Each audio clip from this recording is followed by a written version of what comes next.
Hi, I'm Pete. And I'm Nat. And this is the Hire Yourself podcast. Each day we will publish a short episode on franchising and owning a business. These small bits of information will help you be a better entrepreneur and business person. Between us, we have 75 years of experience and have owned and ran 9 businesses and counting.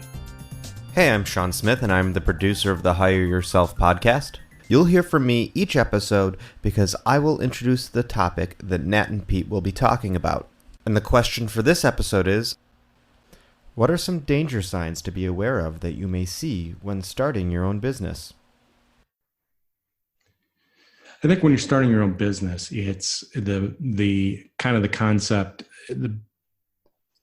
When you're starting your own business, one of the biggest things I tell people is that what you want to do is not get hung up into trying to do every single thing associated with the business.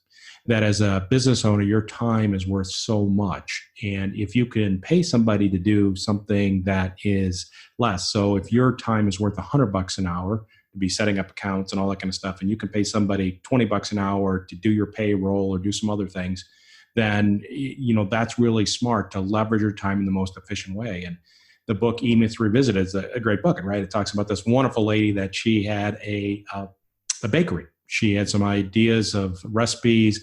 She loved baking, and she went out and started this. Well, she ended up doing every single role in the business, from baking at 3 a.m. to opening up the store the whole day, cleaning up, doing her books, and getting her three hours of sleep a night.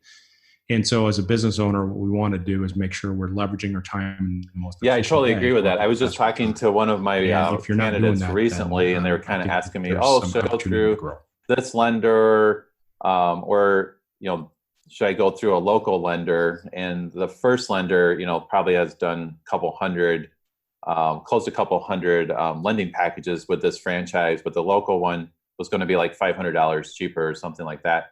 So, I was kind of like, well, I think, right now you want to try to move forward as, quickly as possible and get your doors open. So exactly kind of like what Pete was saying, where I think it's, if you can deploy your money to do stuff and accelerate and get the doors open, 1, 2, 3 months sooner, I think that's time well worth it. And again, I like the concept or the saying that sales cures all. So I think the things to be aware of is sitting in your basement, working on your computer, just making spreadsheets and stuff. You need to get out, talking to people, shaking hands, kissing babies, whatever you can do to let people know that you're in business. Yeah, I think you're absolutely right, Nat. Awareness of your business, building that exposure and being out there opposed to sitting there doing plans and stuff like that. You are always, as a business owner, selling. And it's not necessarily door to door selling Cutco knives, but the idea is that you're selling your business, and you're selling your business to your employees because they're on your team, right? You're bringing them along on your vision. And you're selling your customers, and you're building awareness in the community through selling what you guys do. And so whether you're at a chamber of commerce meeting or a grocery store, like my dad owned a car dealership, he would literally have me as a football player when I'm in 7th grade, take a business card up to the coach and say, hey, do you know my dad sells cars? And, if you're ever interested in the car, you should talk to my dad, right? That's the kind of stuff as a business owner. You're always just kind of out there building awareness any way you can.